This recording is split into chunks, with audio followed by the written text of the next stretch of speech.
Magandang umaga po mga kamanok. Bali ngayong umaga po ay magpupurga po tayo nitong ating mga sisiw. At isi-share ko lang po sa inyo yung pamamaraan ko sa pagpupurga ng ganitong mga sisiw. Bali ito po ay 1 month old na yung iba dito. At yung iba naman ay 5 days pa para mag 1 month old. So sasabay-sabay na po natin silang purgahin para naman at least hindi po maakas sa pamurga. Bali ang ginagawa ko po mga kamanok pag ako po ay nagpupurga, nilalagyan ko po sila ng patuka kagaya nito. Pinapakain ko po muna sila ng hindi naman po madami, yung sakto lang na malalamnan yung kanilang butsi. At pagkatapos nyan, pag naubos po nila yan, matik po yan, uwaw po sila at saka ko po ilalagay yung pamurga. At yung iba naman po, ang gawa naman po nung iba ay inuuwaw po nila yung sisiw, tsaka po naglalagay ng pamurga. Bali ang gagamitin po natin ditong pamurga ay yung water soluble. Dahil 1 month old pa lang po sila, hindi pa po pwede yung mga capsule o tablet na pamurga sa kanila. Ang pamurga po dapat sa kanila ay yung mga water soluble na granules. Pwede pong ihalo sa patuka at pwede rin pong ipainom sa kanila. Nasa inyo naman po kung paano po yung proseso nyo. Bali ito po yung pamamaraan ko mga kamanok.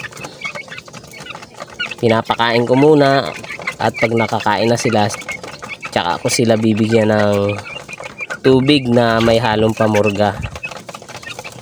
Bali yung patuka po nila ay halos pulbos na lang. Bali magkakanaw po muna ako nung pamurga na ginagamit ko sa kanila. Bali ito po yung gagamitin natin pamurga mga kamanok dun sa ating mga sisiw. Bali ito po ay Bastonero Plus na soluble powder.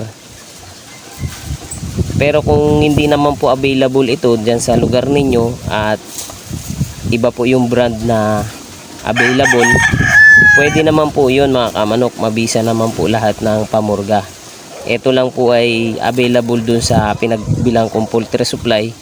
Kaya ito lang din po yung nabili ko. Pero effective naman po ito mga kamanok dahil dati pa ginagamit ko na din ito dun sa mga nakaraang sisiw ko. So kakanawin ko lang po ito mga kamanok para maibigay na po natin dun sa ating mga sisiw. Bali ang gagawin ko po mga kamanok, konti lang po yung kakanawin ko para sakto lang na mauubos nila. At nang sa ganun hindi po masayang yung ating Bastonero Plus na soluble powder. So ganito po kadami yung tubig mga kamanok. At lalagyan ko lang po ng pamurga. Bali eto na po mga kamanok, eto na po yung itsura. At ang na-consume ko po dito mga kamanok ay kalahati. May natira pang kalahati dito. So bukas po natin ibibigay uli.